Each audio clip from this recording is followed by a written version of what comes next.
Llega esta época del año y siempre hay el mismo lío con las listas. La gente entra en bucle, como la rumba cuando da con una pared. No puedes simplificar en una lista lo mejor y lo peor del año. Es injusto y reduccionista. Las comparaciones son odiosas. Además, este año, al acabarse 2019, se están juntando las listas de lo mejor del año con las listas de lo mejor de la década. Y ya, claro, arde Troya. Es que Twin Peaks no es una película, es una serie. El otro, no te perdonaré que no hayas metido a Lana del Rey entre los mejores discos. No puedes incluir a Louis C.K. después de sus escándalos. Bueno, a mí me encantan las listas. Es una forma muy útil de ordenar, pensar, cribar y descubrir pequeñas joyas. Siempre que leo a final de año una lista de alguien que me interesa, me digo, voy a echar un vistazo a esta película, o a esta canción, o a este restaurante, o voy a dar una oportunidad a esta serie. Y me es de una gran utilidad. Está bien tener a mano una especie de chuleta a la que acudir con lo que no te puedes perder. Y además, no nos engañemos, es divertido. Hace unos días, de hecho, estaba hablando con mi hermano sobre los mejores jugadores de la década de la Euroliga de baloncesto. Y estuvimos como una hora charlando sobre el tema, recordando momentos, partidos, jugadas, canastas y finales sobre la bocina. Me pasé media hora, de hecho, intentando convencerle para que metiera a J.C. Carroll en su lista, pero no hubo manera. Debería saber que lo hace solo para fastidiarme, pero no aprendo. Y tampoco es que nos creamos autoridades en la materia, pero nos sirvió para recapitular, para recuperar jugadores olvidados y momentos olvidados, y también para eso, para recordarnos por qué nos gusta tanto lo que nos gusta. Hay que ser, además, bastante lerdo e infantil para pensar que esas listas están grabadas en mármol en algún sitio, que son algo así como los 10 mandamientos del cultureta, que el mismísimo Moisés descendió de un suplemento cultural e hizo entrega de estas listas inscritas en unas tablas.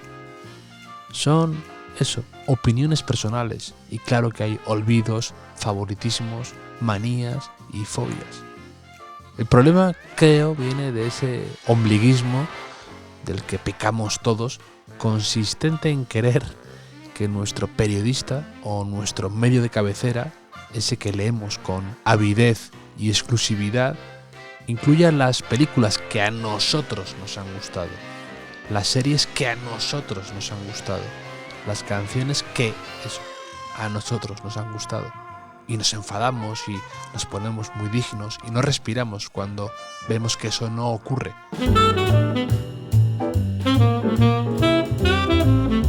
Este puente he aprovechado para ver Historia de un matrimonio, como creo que todo el mundo que tiene redes sociales, porque ha sido un fervor descomunal esta película, en la que salen Adam Driver y Scarlett Johansson.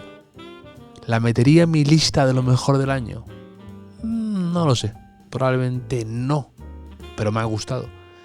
Porque en el fondo es que nada me gusta más que una historia así, de miserias personales, de detalles y de grises. Porque ya nadie habla de eso, de los grises, ya nadie habla de esos detalles, como el de Scarlett Johansson, con las tazas de té al principio, que dicen siempre tiene por ahí a mano, pero nunca bebe. Ya no hay lugar para esas pequeñas observaciones mundanas que dan humanidad a un protagonista. A los dos, diría, porque eso lo dice todo de ella, pero también de él. Y por eso me gustan mucho las listas a final de año, porque son personales, porque hay detrás una persona con gustos, con opiniones, con preferencias, con manías, con fobias, pero son eso, personales. No hay detrás un consejo de sabios, un consejo editorial, un algoritmo. No. Son personas hablando de sus gustos, de sus pasiones, de sus preferencias. Y yo he descubierto muchas perlas gracias a estos momentos y por eso estoy agradecido. Así que, como diría Nick Hornby, sigamos haciendo listas.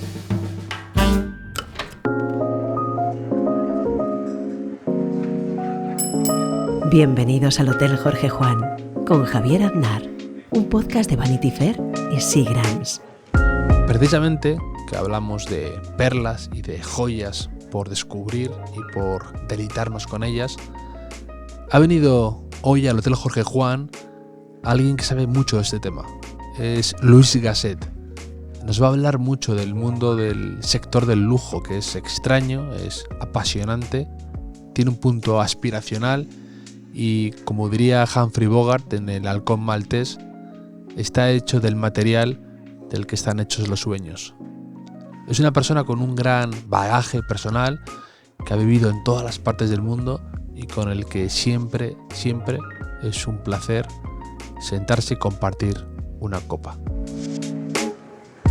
Así que nos vamos a poner el primer Seagrams tónica, que sabe como ninguno, y vamos a dar paso a esta conversación.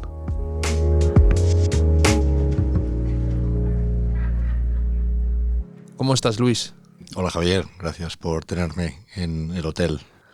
Un placer mío, de verdad, porque eres una de esas personas que conozco y que siempre tiene historias fascinantes que contar y que estoy seguro que a los oyentes le van a resultar muy interesantes.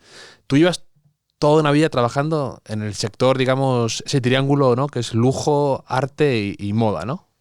Pues afortunadamente o desafortunadamente, no sé si ha sido así, ¿eh? He tenido la suerte de tener una vida un poco distinta que el resto de lo que es los españoles, viajando por el mundo, encontrando gente muy distinta, siempre en un entorno de lujo, a gente con unos valores que valoran más la sensibilidad, el arte, las joyas, el servicio, la atención al cliente extrema, un trabajo apasionante, pero que exige casi 7 días a la semana y 24 horas de sonrisa constante. Ahora eres el director general de Ansorena, la casa de subastas de joyas y arte, y antes has estado en Bulgari, en Loewe, has estado de vicepresidente de Qatar Airways. Bueno, ¿por dónde empezar, no?, con todo este currículum fascinante? Pues si empezamos por el final, te diría que estoy en Ansorena, que es una de las casas más singulares de España. Es un diamante en bruto. Muy poca gente sabe que era diamantero y joyero de las casas reales. Un apellido que no pueden alcanzar otras casas de joyería que son más comerciales. La Casa Ansorena, creada en 1845, pues tiene una historia muy singular como creador de todas las tiaras de la familia real española.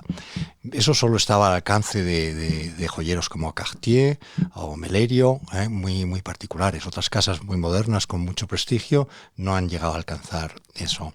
Pero mis inicios en el mundo internacional casi han sido por accidente. Yo vengo del mundo financiero, que es una forma de ordenar la cabeza bastante bien, y luego accidentalmente pasé un poco al mundo internacional, en Loewe, y tuve la suerte de trabajar con gente que eran asesores de familias reales y desarrollar a través de ellos toda mi carrera profesional, en Loewe.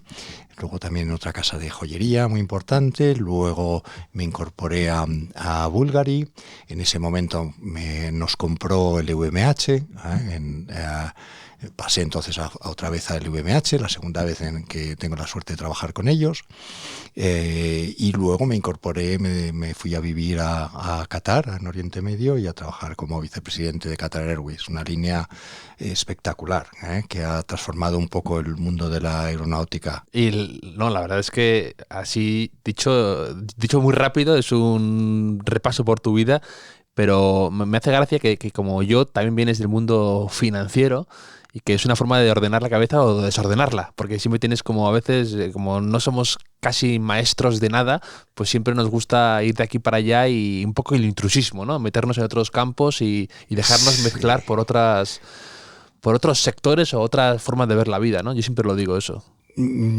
Pues tal vez tengas razón, ¿eh? Lo que haga es despertar la curiosidad del conocimiento, ¿eh? Yo he tenido la suerte de trabajar en todos los continentes y siempre he estado intentando cambiar de zona geográfica, desde América, Rusia, Asia y categoría de productos, si quieres, de joyería, arte, pintura, pero siempre aviones, logística, catering, negocios bastante diversos, pero si no lo hubiera podido hacer, si no hubiera tenido ese bagaje financiero, y ahora, bueno, el arte,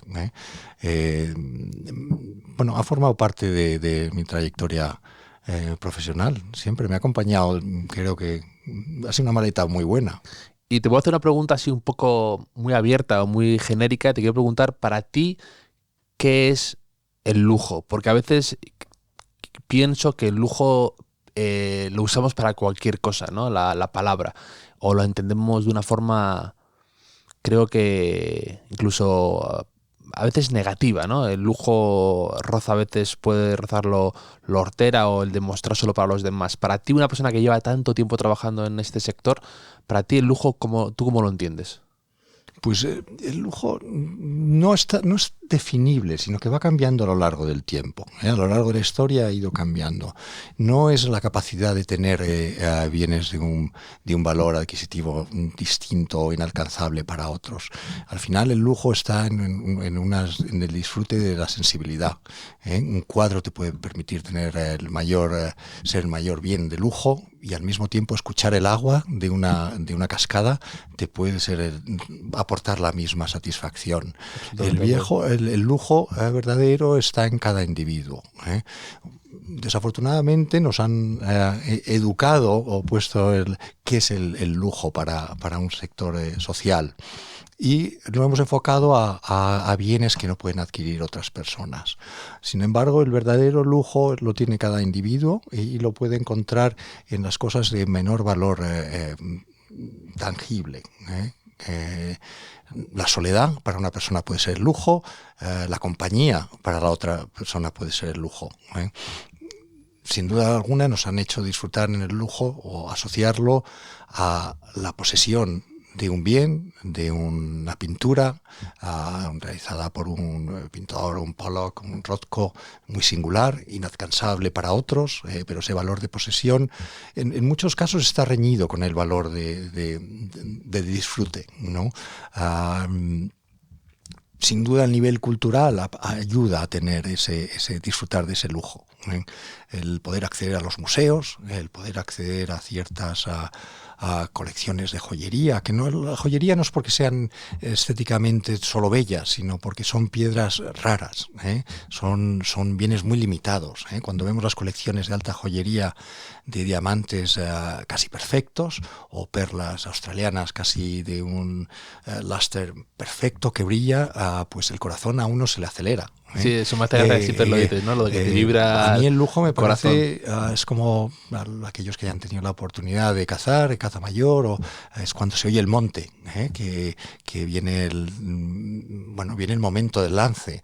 Pues cuando uno ve una obra de arte, una joya, puede ser un movimiento de relojería también muy singular, que son grandes complicaciones, que es, por ejemplo, un reloj que tendría una gran sonnerie, que son relojes muy complicados, casi no se pueden utilizar, y ahí hay una confusión enorme. Muchos compradores creen que cuanto más caro es un reloj, más se puede utilizar, y los relojes casi tan de gran complicación son relojes casi para tenerlos en una vitrina y no disfrutarlos, solo verlos, pero cualquier movimiento incómodo puede suponer un desajuste y dejar de disfrutar de ellos, ¿no? Entonces, el lujo y el disfrute también tienen una relación a veces antagónica. Es paradójico, pero que sí, es interesante esto. Que me ha encantado tu definición de lujo. Y la verdad, tú además ahora he hablado contigo recientemente y me comentabas que me pareció muy curioso tú cómo estás viendo la evolución del lujo, por ejemplo, en las tiendas, ¿no? Que sí, han cambiado totalmente, drásticamente, la forma que tenemos o que tienen ellos de ofrecer sus productos, ¿no? Sí. En los últimos años ha habido lo que es el retail del lujo se ha transformado completamente. Antes las cadenas, las marcas de lujo, Dior, Fendi, Vuitton, habrían muchas tiendas, habían tiendas incluso en los hoteles, y se crecía casi por el crecimiento del número de tiendas, ¿no? En los últimos años ha habido un movimiento completamente opuesto, mucho menor concentración del número de tiendas, y las tiendas han pasado a ser verdaderas obras de arte, en donde se establece un diálogo con el cliente de superioridad. Los que hemos trabajado en el lujo y hemos diseñado todos esos patrones de comportamiento, a mí me encanta entrar en las tiendas y ver cómo se desarrolla. Hay algunas tiendas que lo hacen mejor que otras.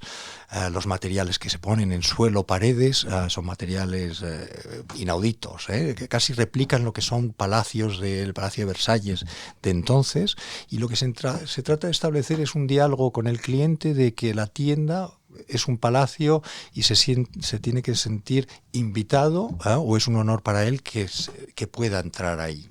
Encontramos una persona que da la bienvenida, que impide que uno entre hasta el fondo y se mueva libremente a descubrir los productos.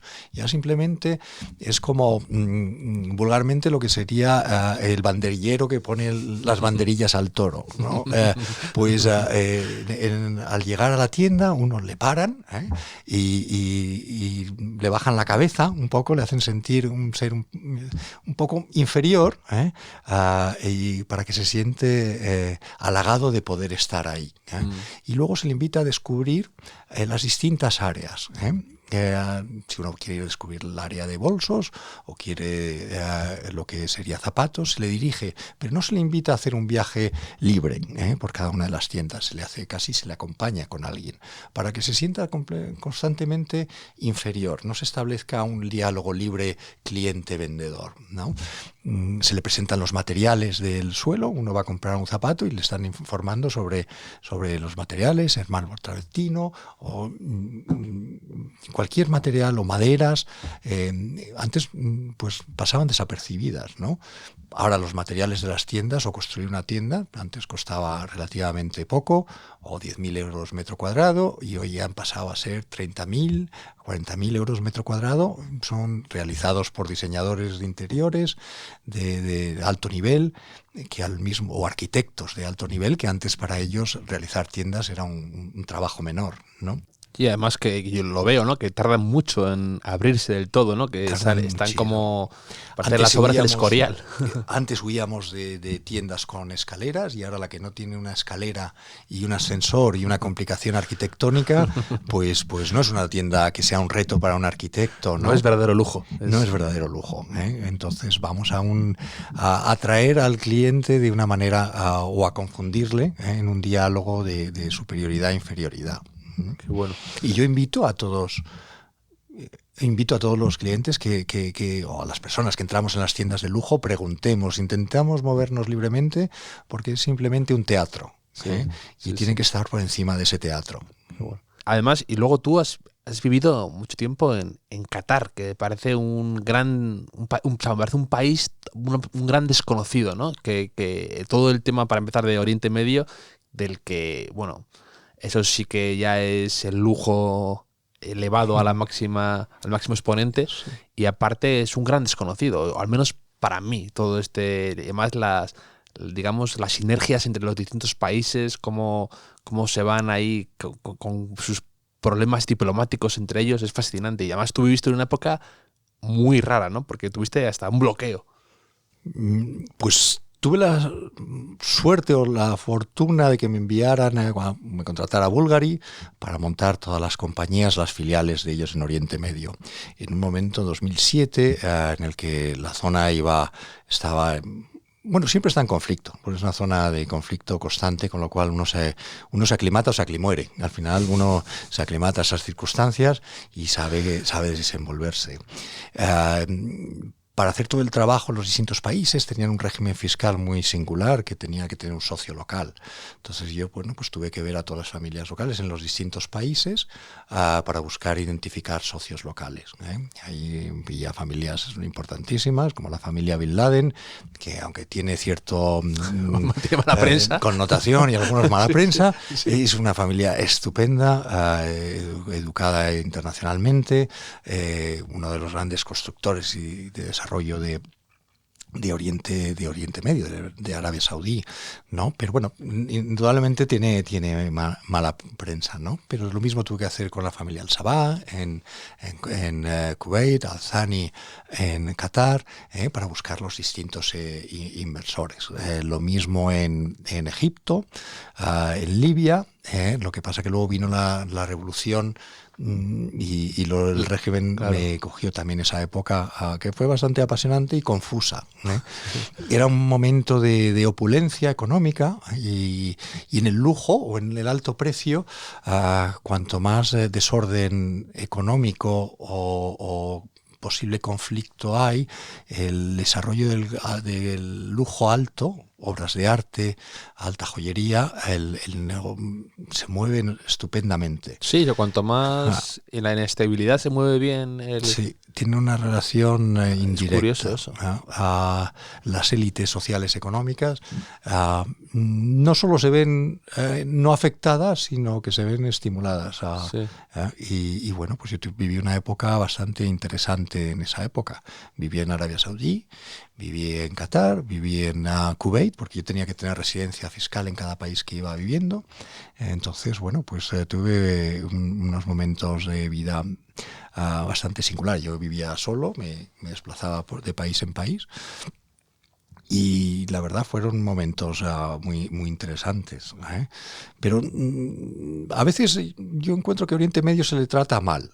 Si lo comparamos, lo hacemos en una perspectiva histórica y social, la que los comparamos con nuestras formas de comportamiento.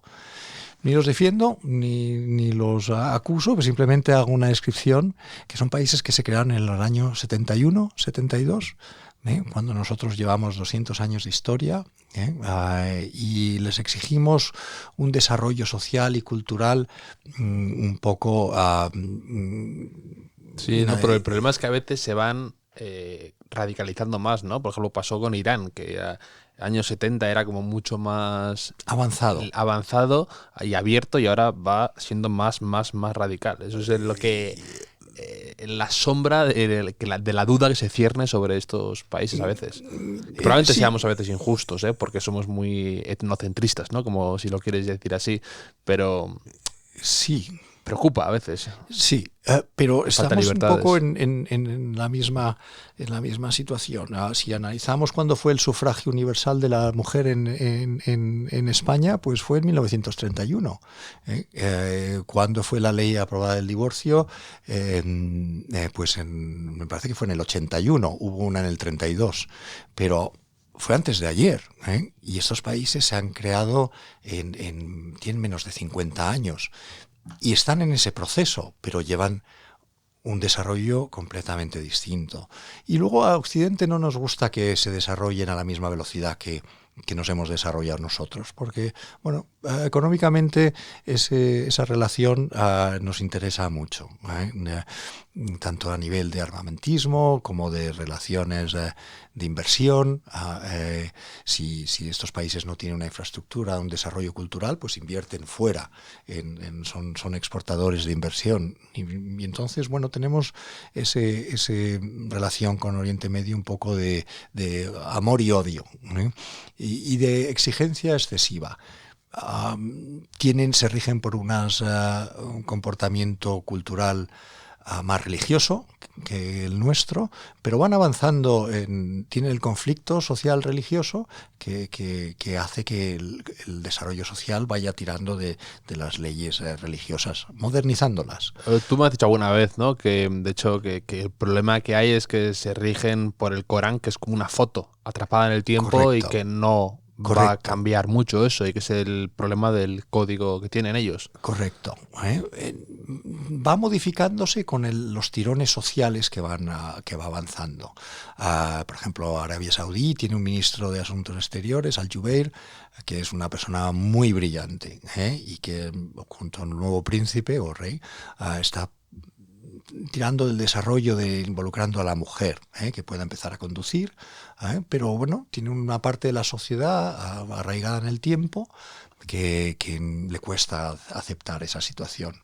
Sin duda, poco a poco se irán desarrollando, pero necesitan sus 50 años a partir de ahora. Me recuerda a mí a una cosa que decía Kissinger cuando se fue a China, que le hablaba a un alto mando de China, le hablaba de los valores de la Revolución Francesa, ¿no? Y el otro le contestaba, la Revolución Francesa, para nosotros eso fue antes de ayer, claro, son sociedades tan ancladas en el pasado, con tanta historia detrás, que a veces no valoramos que el tiempo pasa para ellos de forma distinta a la nuestra. Entonces, claro. Eso y además están en conflicto permanente, ¿no? Son sociedades los que son de verdad monarcas, son reinos, es una estructura casi feudal.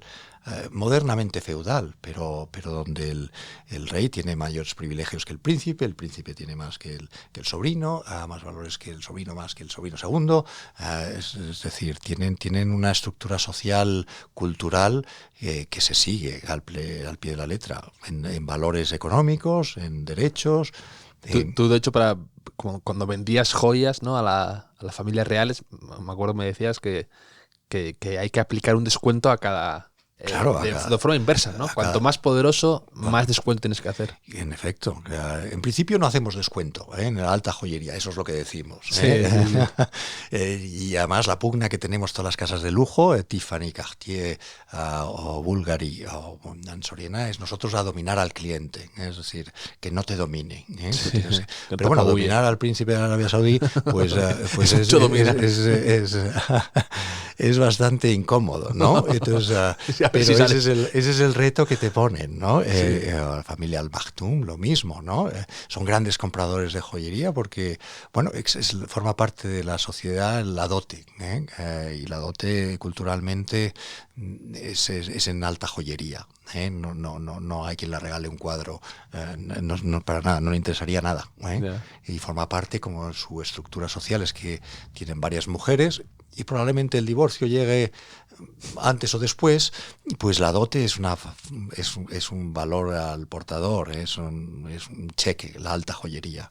Entonces está muy arraigado en ese sentido, que lo mismo que en la cultura india, pues el oro al peso, que se da y se valora también se entrega a la mujer cuando se casa, es como un cheque en caso de divorcio, ¿no? Explicado así es bastante poco elegante, pero es la estructura social. Sí. Entonces, el número de collares de alta joyería que se hacen en Oriente Medio, pues es espectacular, porque forma parte de la cultura. Y bueno, y todas las casas estábamos ahí en todo presentándonos, en Tiffany, Graf, Cartier, Bulgari, siempre con joyas espectaculares. Y además saben mucho, ¿no? Saben muchísimo, son expertos de alta joyería. Nos preguntan a uno o a otro si el otro collar puede bajar de precio. Saben negociar muy bien. Y algunos de ellos son inversores, de los mejores, especialmente en Qatar. La familia real Al Thani pues tiene una de las mejores colecciones de joyas del mundo, desde Sheikh Musa hasta, bueno, el anterior primer ministro también. Son grandes coleccionistas no solo de arte, sino de joyería también, de piezas muy singulares. ¿Y alguna anécdota que tengas tú personal trabajando con estas familias reales tan distintas a todo lo que hemos podido ver? Supongo que, claro, anécdotas en todo momento, porque claro, es un mundo extraterrestre para nosotros y tan ajeno a nuestro día a día, pero que te sorprendiera o que te pareciera curioso de trabajar con ellos o de enseñarles joyas o de... Pues sin entrar en Siendo temas discreto, un poco tú eres muy discreto y muy... y recuerdo una ocasión que estábamos presentando unas piezas bastante importantes de alta joyería y bueno, pues eran varias sheijas, varias princesas que, bueno, estábamos en una sala, luego se fueron a otra sala a ver otras piezas de otras marcas, de Graf creo que eran, y había una sheja que era la princesa, que era la que iba a seleccionar, ¿no? Entonces nos volcábamos en el diálogo con ella, que no es fácil, porque, bueno, ellas se dirigen a ti más que uno se dirige hacia ellas, ¿no? Encuentras la forma de hablar con ellas. Pero bueno, el problema fue que ya volvieron, iban 3 o 4, y volvieron cubiertas con la cara. Y ya no sabíamos cuál era la ceja a la que había que dirigirse.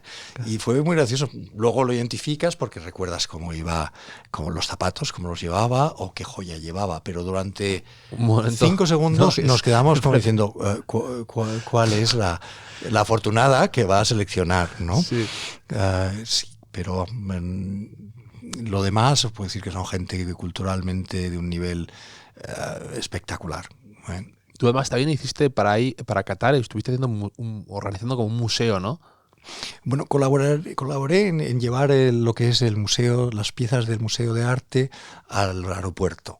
Porque bueno, estos países protegen mucho todo lo que compran, el fondo de arte que incorporan, pues lo mantienen de forma involutiva, que no disfrute la gente. Tiene un fondo de arte espectacular, vas a los museos y ves un 10% de lo que tiene. Entonces formamos parte de un comité de ayudar a que las obras de arte que tienen los países lo hagan ver. Luego tuve la suerte de que en esa época que estuve yo hubo un movimiento cultural en la zona de... Todos los países tenían que crear un museo. Entonces estaban comprando, bueno, ahora ha creado el Louvre en Abu Dhabi, el Museo Nacional de Qatar. Kuwait todavía no lo tiene, Saudi ha comprado mucho fondo de arte. Entonces fue una época, el 2010, 2011, muy interesante porque las mejores colecciones de arte estaban en Oriente Medio. Que olvidar que han comprado el Salvatore Mundi a 450 millones de euros, que no se sabía dónde está, ha aparecido con un inversor saudí, pero bueno, tiene cierto aura de misterio toda esa parte del desarrollo del arte. Y bueno, yo viendo esa corriente de interés que tenían, pues contraté a Zaha Hadid para que hiciera una escultura para... La gran arquitecto que se... Sí, para Bulgari. Sí, le encantaban las joyas.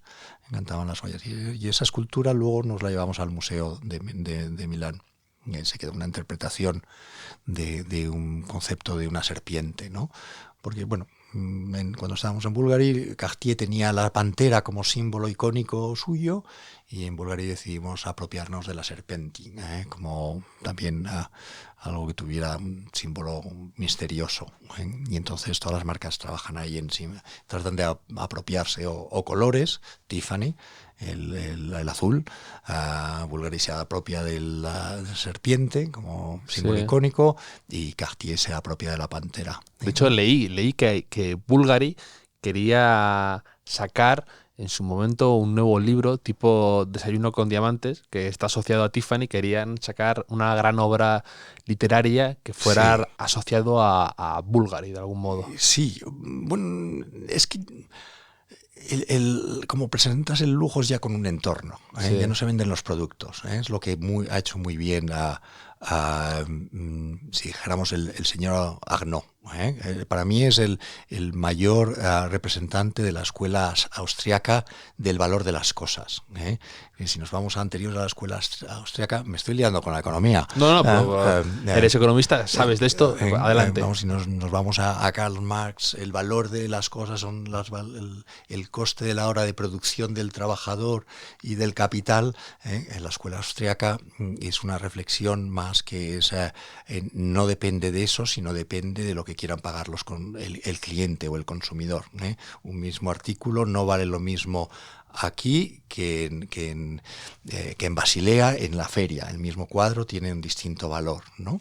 Y ahí el señor Arnaud de LVMH pues ha conseguido que sus productos no se midan por el input de los costes de producción, sino por el deseo de lo que quieren pagar los clientes, ¿no? Entonces, un reloj que puede costar de coste de producción 1.500 euros o 2.000, pues consigue venderlo a 5.000. Un perfume que cuesta 6-8 euros, cualquiera que veas en un centro, en Sephora o pues el coste de producción de un 60 ml, 100 ml, me estoy poniendo muy técnico, No, pero muy pues estaría en 8 euros, 10 euros y lo compras por 80.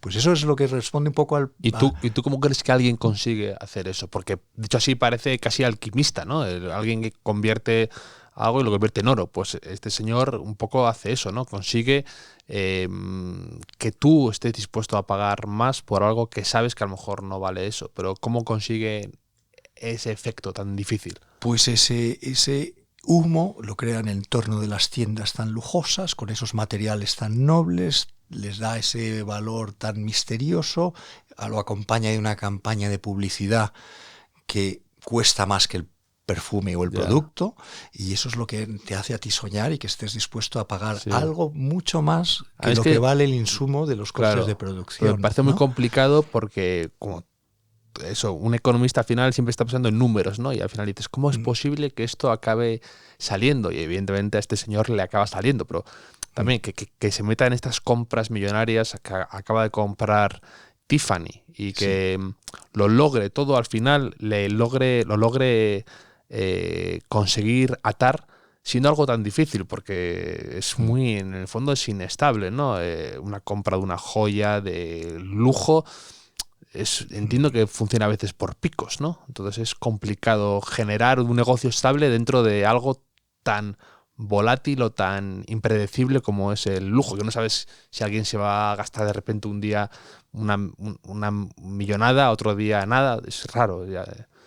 Pero él ha conseguido que forme parte del consumo mundial, o diario, o ha conseguido que crear ese deseo y esa necesidad. Y si no existe, lo va a conseguir. El problema lo tiene ahora más con la creación el desarrollo de Internet, que bueno, transmitir todas esas valores aspiracionales a través de la compra online, pues está siendo más difícil. Pero con todo el desarrollo tecnológico, pues las imágenes son más bonitas que incluso los productos reales en ocasiones. Entonces sorprendentemente va desarrollando, pero ha conseguido transformar a través de todas esas campañas de comunicación tan brillantes que nosotros deseemos esos productos y formen parte y no seamos felices si no los tenemos, que parece un absurdo, ¿no? Pero bueno, es lo que... Y va comprando siempre nuevas grandes casas, ¿no? O pequeños, incluso artesanos, y que van quedando menos los que se resisten, ¿no? A esto. Tú alguna vez me has hablado de los bolsos, ¿no? Sí. Goyard, ¿no? Eso. Goyard es la joya pendiente. Está liderado por una persona Chignol, francés, que es la joya pendiente que todas las compañías aspiran a comprar. Y un inversor particular que fabrica en Francia por métodos tradicionales y que no crece porque no tiene mayor capacidad de producción. Crecer le supondría fabricar en otros lugares, pero él está dispuesto a mantener su calidad.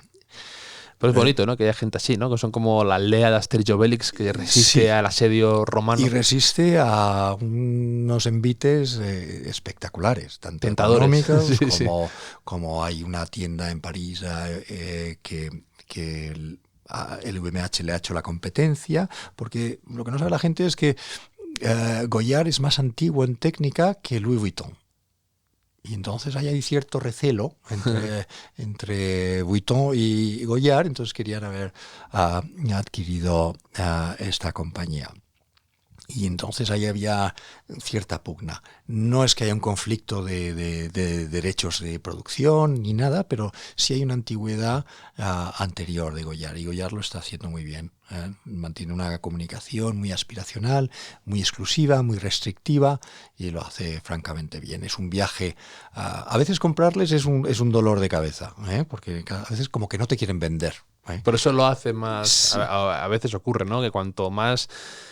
Como todo, tienes que ser muy bueno para permitirte ese tipo de cosas, ¿no? Porque tienes que realmente luego dar algo muy bueno. Pero a veces cuando pasa en los restaurantes, pasa en algunos sitios así como más exclusivos, que también es parte del...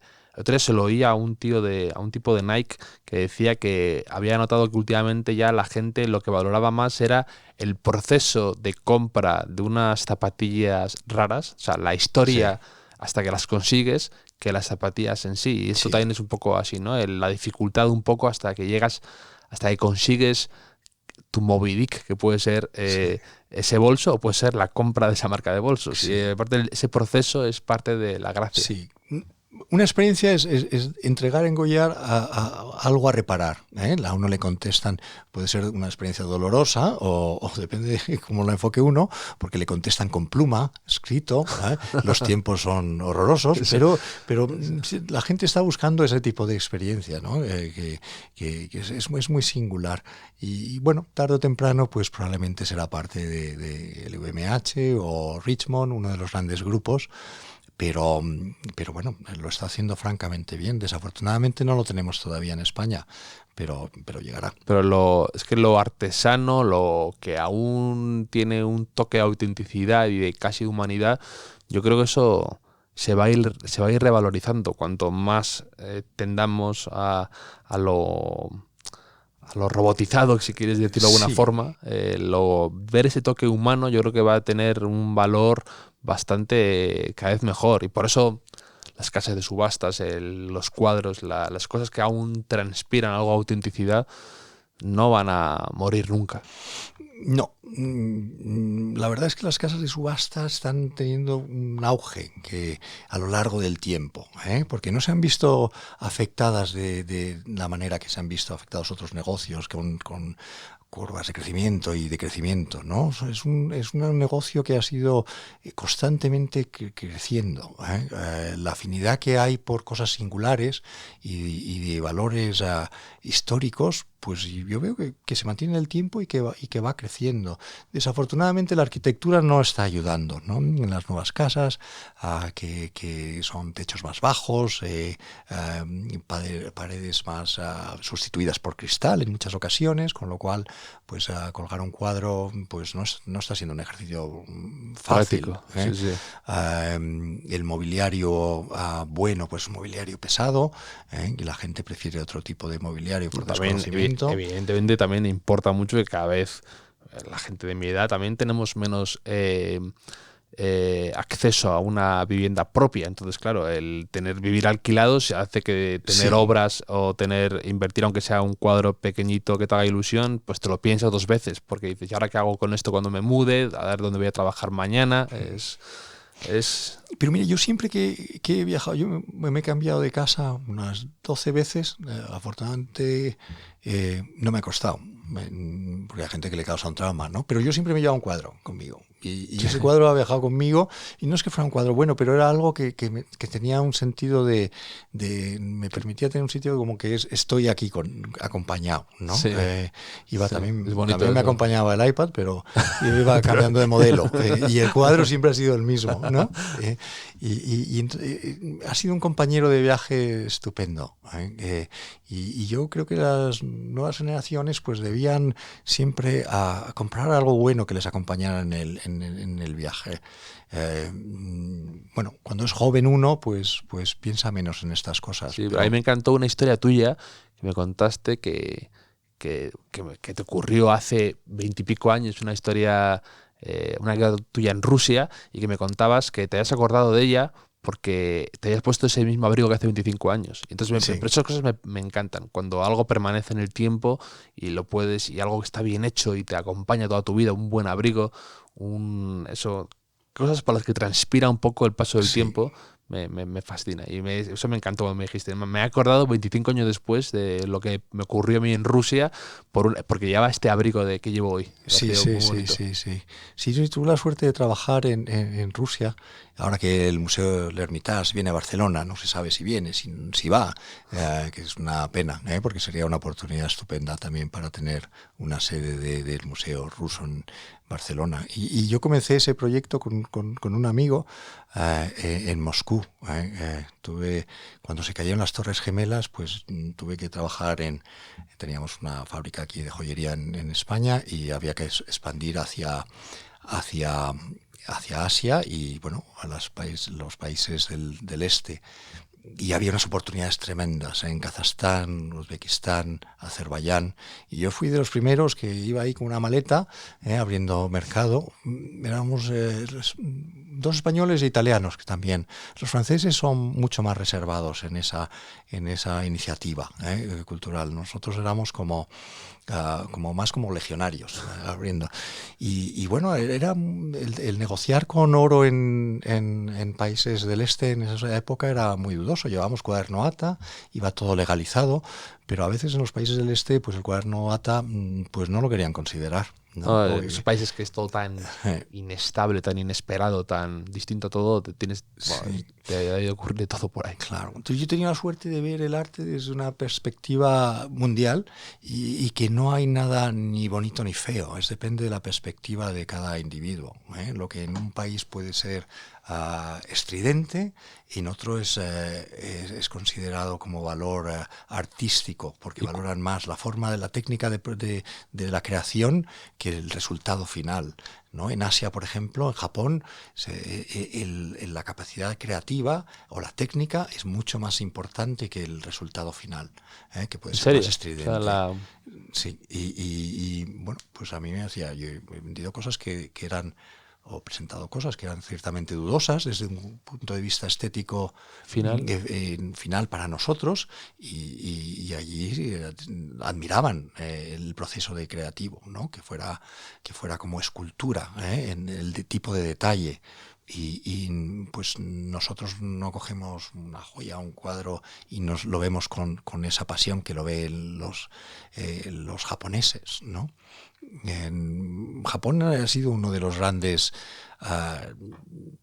desarrolladores del lujo, a pesar de ser un país muy cerrado, pero fue uno de los grandes valedores de todo el desarrollo para las marcas francesas y americanas de lujo, vamos. ¿Y qué más diferencias observas sin caer? Es difícil no caer a veces en tópicos o clichés, pero en otros mercados, tú a grandes rasgos, ¿qué diferencias ves significativas? Pues mira, hay, desde el punto de vista, el lujo lo dividimos en 4 clases. Si quieres, el proceso de los suizos, que estarían especializados en lo que es la relojería, que es una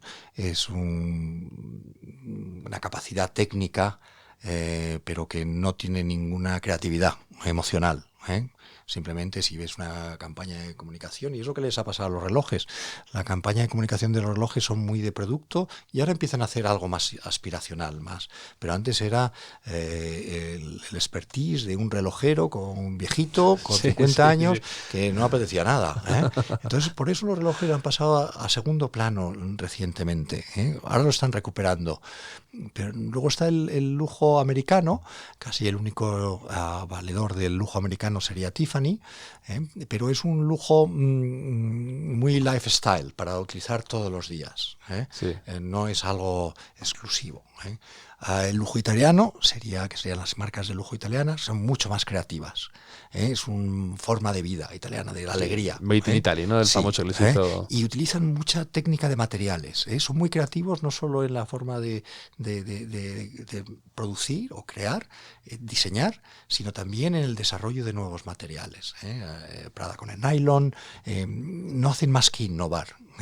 No se conforman. Y luego va el lujo francés, que tenemos casi todos entendido, que es un poco más como el savoir-faire, la cultura francesa, el Versalles. muy poco dispuesto a evolucionar en el tiempo, explotando casi siempre el pasado. Y ahora mismo el lujo, el italiano está un poquito, está viniéndose por encima del lujo francés, en la dinámica social. Tiene una relación social con los jóvenes mucho mejor. Mientras que el lujo francés, cuando hacíamos, como se vende el lujo francés y nosotros en Bulgari, son fiestas muy exclusivas en las cuales se hacen cenas en las que todo el mundo se viste como si fuera un baile de gala, y para que todo el mundo pueda llevar las joyas, y es un viaje al pasado. Yeah. El viaje, el lujo italiano es un viaje al futuro, uniendo el pasado. Y el francés todavía está arraigado en... Bueno, hay siempre diseñadores más estridentes que amenizan, pero Vuitton lo está haciendo muy bien, incorporando mucho más colorido, tamaños, pero bueno, mucho más vanguardistas son los italianos. Y no hay muchas marcas que están como queriendo, que es un poco la tentación, ¿no? El querer tú hacer tienes una forma de hacer las cosas y quieres agradar a un mercado muy distinto al tuyo o a un tipo de consumidor mucho más... A veces lo noto, ¿no? Que Sí. Pues querer, entre comillas, y sin querer ser despectivo, pues quieres acercarte mucho más al mercado ruso, que es mucho más estridente quizá. Lo veo en relojes, lo veo en ropa, lo veo en demasiado logo, demasiado... Al final Sí. es un poco la tentación, ¿no? De traicionar tu forma de hacer las cosas, tus valores, por querer crecer por otro lado, ¿no? Antes se hacía mucha colección limitada, orientada a un mercado. Ahora se ha estandarizado para todo el mundo. Lo que pasa es que hay mucho gusto ruso en cada país también. Sí, claro, por supuesto. Son los que... En Nueva York, y por ejemplo Balenciaga, que es una casa fantástica, pues te presenta un chándal de 2.000 euros como un pantalón elegante, y para mí no deja de ser un chándal, pero Sí, tiene sí, mucho consumidor que se compra el chándal, y va tan contento a la oficina, y sería un poco inexplicable, ¿no? Pero bueno, Sí. ahora hay oficinas también high-tech que pues es un traje de gala casi, Sí, ¿no? sí. Entonces, bueno, yo creo que hay un conflicto social de que los gustos se han extendido enormemente en la sociedad, y que existe el gusto de gusto ruso, rococó, barroco, al mismo tiempo existe el gusto de street, de la calle, el mucho más romántico, un momento bastante particular, y entonces las marcas están haciendo, lo primero que están haciendo es volviendo a sus raíces y explorar qué han desarrollado en el pasado, que es un ejercicio. Antes había un diseñador nuevo y se ponía a desarrollar y destrozar lo que había, ¿no? O lo voy a hacer mejor que el anterior. Y ahora la mayoría de los diseñadores buenos de todas las casas están yéndose a los archivos antiguos y recuperar, interpretando cómo lo ven ellos, lo que ha hecho la compañía. Sí, claro, esto ha pasado con Celine, ¿no? Claro. Recientemente, cuando ha venido luego Heidi, pues se ha cargado el acento característico de Celine, quiso romper con todo, que ha tenido críticas y muchos defensores. Es curioso, ¿no? Esta forma de lidiar con tu herencia, ¿no? Sí, ahí forma parte de los egos. Sí, claro. Y en esas casas de lujo, el ego es un elemento fundamental para mover la creatividad. Por supuesto. Porque va la pasión y el odio. Y cuanto más odies al diseñador anterior, mayor va a ser tu creatividad. Entonces también es algo que se estimula mucho a nivel diseñador, la pasión y el odio. Sí. Y me interesa también, por ejemplo, tu paso por una aerolínea, ¿no? Es como Qatar Airways, que es como un gigante de estos, patrocina al Barça. Bueno, nadie es perfecto, pero ¿cómo fue trabajar ahí? Además es un modelo de negocio tan... Pues mira, curioso, una aerolínea. Es una compañía de 40.000 personas, un país pequeñito de 2,5 millones de personas, y el modelo de negocio de de Emirates y Qatar Airways es completamente distinto al de otras compañías, ¿eh? Mientras, por ejemplo, aquí Iberia, pues hace subalquila lo que es el catering, el handling. Estas compañías lo que hacen es una integración vertical de todo el modelo de negocio, desde la logística, el handling, el catering, todo el aeropuerto, todo lo explotan ellos. Hacen una integración, el mantenimiento de los aviones. Y es un modelo distinto, un modelo de negocio muy difícil de mantener si no tienes un socio detrás capitalista, que normalmente son los gobiernos, o con ayudas de accionistas, que puede ser la familia real, que los mantienen. Entonces, un modelo apasionante, muy difícil, en unos países muy difíciles, porque todavía los regímenes, la situación fiscal, laboral, no es fácil trabajar en estos países. Pero esos 4 años en Qatar Airways fueron apasionantes. Tuve la mala suerte de coincidir con un embargo. La misma situación que hubo en el embargo de Cuba, que está aislado, pues coincidimos que de la noche a la mañana, pues Emiratos Árabes, Arabia Saudí, Egipto, aislaron también Bahrein, aislaron a Qatar. Nos quedamos sin bienes, sin agua, apoyo, lo que había en el país. Es una historia un poco singular, que apasionante para vivirla una vez, pero no me gustaría vivirla 2. Es lo que pasa con este tipo de, porque fue de historias. Un momento... ¿Y por qué fue el bloqueo? ¿Cuál fue lo que desencadenó?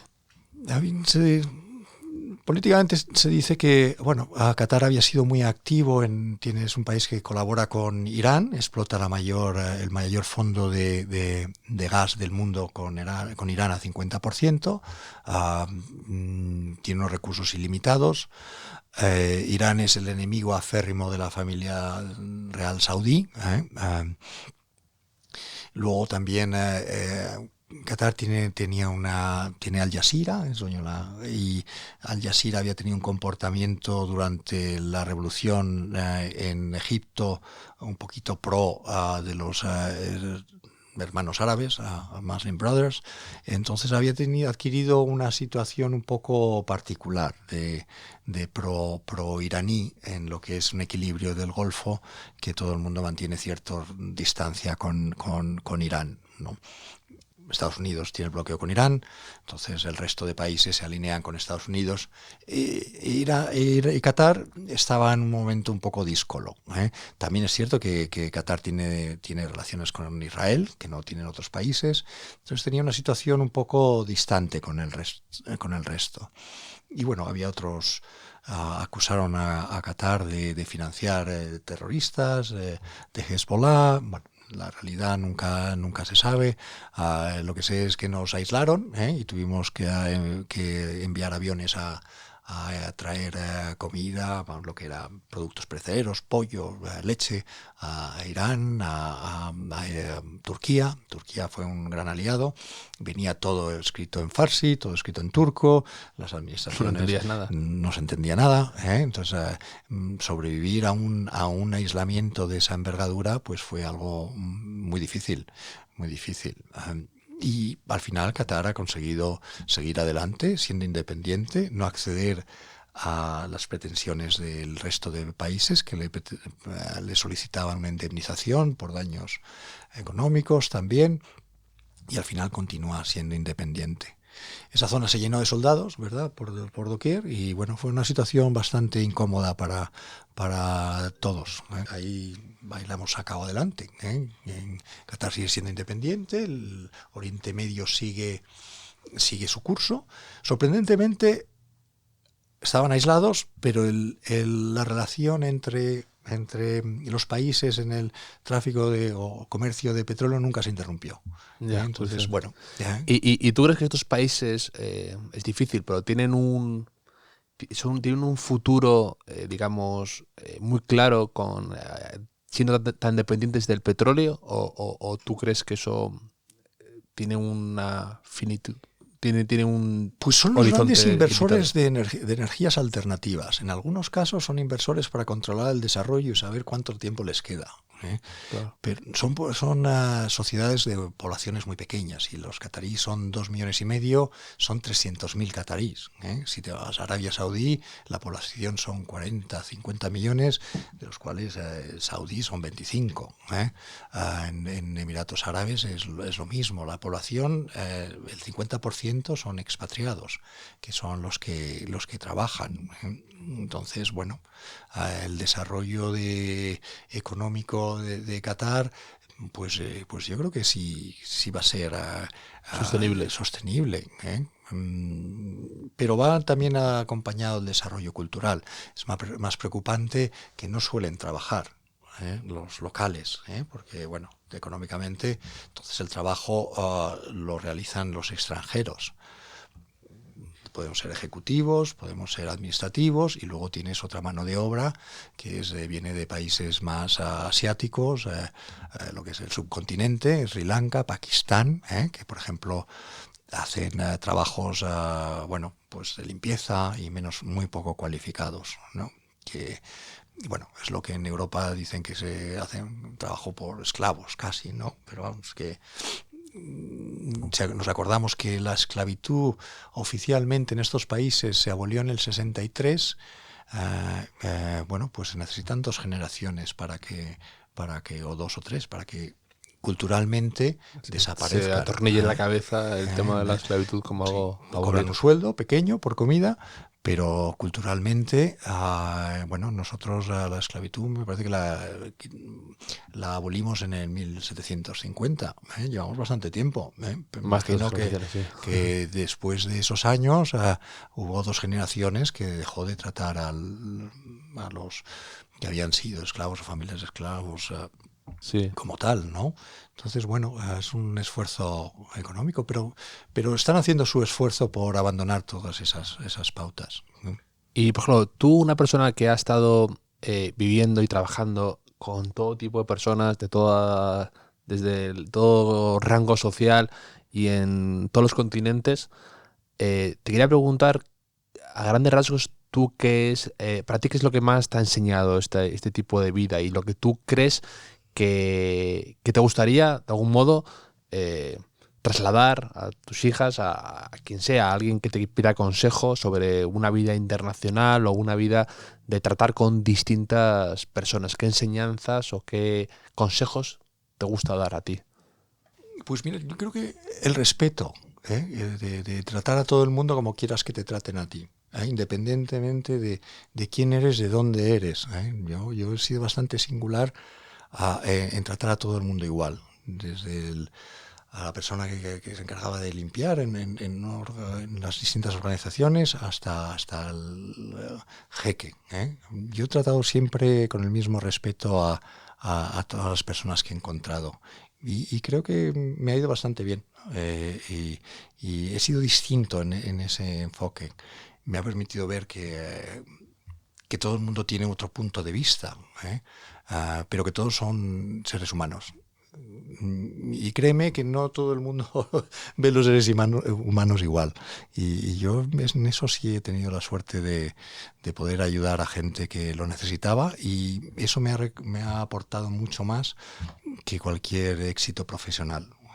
Pero por ayudar a gente que o ha perdido un familiar, un niño, en circunstancias un poco incómodas, o ha tenido situaciones difíciles, legales, y poder ayudarles, bueno, pues para mí me ha aportado muchísimo más que lo que puede ser un éxito de económico o una posición en cualquier compañía, ¿no? Y ahora tú, como director general de una casa como Ansorena, te quería preguntar cuáles son tus retos o por qué aceptaste otra vez salirte, como esta frase que se dice, que es un poco ya trillada, la de la zona de confort, ¿no? ¿Por qué te atrajo este proyecto y qué esperas hacer en una casa de subastas? Para empezar, yo espero, y creo que lo vas a hacer y seguro que lo hacéis, que es acercarlo más a un público joven, que yo intento también por mi parte siempre fomentar eso, ¿no? El que no son casas inaccesibles, que encuentras obras y cosas fascinantes para, aunque solo sea ver. Ansorena, me habéis invitado muchas veces, es un sitio impresionante, cómo tenéis montado, cómo se mezcla al que trabaja ahí restaurando algo, con los despachos, con obras de arte modernas, con joyas antiguas. Es muy bonito. A mí lo que me gustaría es, el objetivo principal es invitar también que la gente lo conozca, porque es un viaje al pasado que convive con el futuro. Cuando has tenido la oportunidad de verlo, pues la gente desconoce lo que es hacer convivir la pintura antigua con la pintura moderna, lo que es el mobiliario antiguo con el mobiliario ahora que está tan de moda vintage. Convive fenomenal, además. Convive fenomenal. Y que lo descubra la gente, porque lo bueno del arte es que no se vende, se acompaña a descubrirlo. Nuestro proyecto es también internacionalizarlo. Nos hemos centrado mucho en el mercado español. Es la casa de subastas líder en España, porque somos las que más números de subastas hacemos también, pero también aparece cada vez mucho más comprador chino y americano. Entonces estamos en ese proceso también de incorporarlo a más plataformas internacionales de online. Hemos visto que hay una transformación también de la afluencia de gente. Viene cada vez, se puja más por teléfono, no hay que hacerlo presencial. Hay que descubrir a mí me parece mucho más interesante hacerlo por teléfono que presencial. Sí. Presencial sigue siendo un poco como que te da apuro, que te vean o mejor, más discreto por teléfono. A mí me gusta más. Sí, pero la dinámica de uno se pone nervioso y esa emoción temporal se vive en la sala o se vive online. Sí. El mundo de la subasta va a crecer enormemente. No hacemos más que ver cómo van las nuevas plataformas online que nos llaman constantemente para participar, y nosotros solo queremos participar con aquellas plataformas que trabajan con Christie's y Sotheby's, mantener cierto prestigio. Pero vamos, nuestro objetivo es hacerlo expandir, pero a un nivel de prestigio alto. No queremos reducir o acceder a otro público inadecuado. Qué bueno. Y, por ejemplo, ¿tú cuáles son tus, como director de una casa de subastas, tú personalmente me interesa tus debilidades, ¿no? Del mundo del arte, ¿no? Tus cosas que dices, me enamora este cuadro, o el cuadro ese que te llevabas por ahí. ¿Qué tipo de cuadro es ese? ¿O qué tipo de arte a ti es el que más te conmueve, con el que tú estás, por lo que sea, más familiarizado? Yo estoy mucho más familiarizado con la pintura antigua. Entiendo que hoy en día, o con el mueble colonial, a mí me apasiona, pero bueno, el arte es un universo. El mezclar hoy en día también es mucho más apasionante. Sí, de hecho, yo soy un apasionado de Zobel. Tuve la suerte de convivir con él en Cuenca. ¿Con Zobel? Sí. El pintor, es buenísimo. Sí. Ahora está por las nubes los precios en Filipinas. Sí. Desde ahí, era de ahí. Y entonces, pues yo pasé un verano en Cuenca con mi abuela yo no sabía si era un castigo o un regalo. Con Zobel, Saura, era esa generación que estaban desarrollando todo lo que era el Museo de Cuenca, ¿no? De arte abstracto. Y pues yo estuve ahí un verano. Todavía le sigo dando vueltas si era un castigo o un regalo. O un regalo. Luego el día de mañana, pues igual fue gracias a eso lo que me ha permitido tener una mayor sensibilidad. Seguro que sí, seguro que esas cosas que es como un calabobos, ¿no? Que te va mojando poco a poco sin darte cuenta. Espectacular, pintado el suelo en blanco, las paredes en blanco, y además, como él iba casi siempre de blanco, pues era una persona muy singular. Vamos. Pero eso, cuando vino aquí Eloy Martínez de la Pera, hablaba de Balenciaga, y él decía eso, que Balenciaga, tanta exposición a la belleza que tenía a través de su madre, que trabajaba en grandes casas, entonces veías cuadros y convivía con Grecos, convivía con Goyas, eso le hizo que luego al hacer sus vestidos esa belleza figurara de algún modo ahí, o se viera ahí, y porque estaba todos los días sin darse cuenta rodeado de belleza. Entonces eso acaba, si eres una persona con un poco de inquietudes o que estás abierto al mundo, eso va filtrando en ti. Claro. Yo deja huella. Sí. Esa parte deja huella, sin duda alguna. Sí. Y para terminar, te quería preguntar a ti una pregunta que también es como muy abierta, pero que últimamente le estoy dando vueltas y le estoy leyendo mucho, sin caer en la cursilería. Pero para ti, por ejemplo, ¿qué es la belleza? Por ejemplo, porque lo estoy leyendo mucho en temas de diseño y me interesa mucho la visión de alguien como tú sobre algo abstracto, pero que se puede definir, ¿no? Como algo, la belleza, como broche final. La belleza sería... Es que yo lo definiría como una percepción interna, no estética. Va acompañado de un sentimiento. Y lo dejo ahí. Pero no es una percepción simplemente visual, es cuando una percepción de emoción interna. Y creo que es...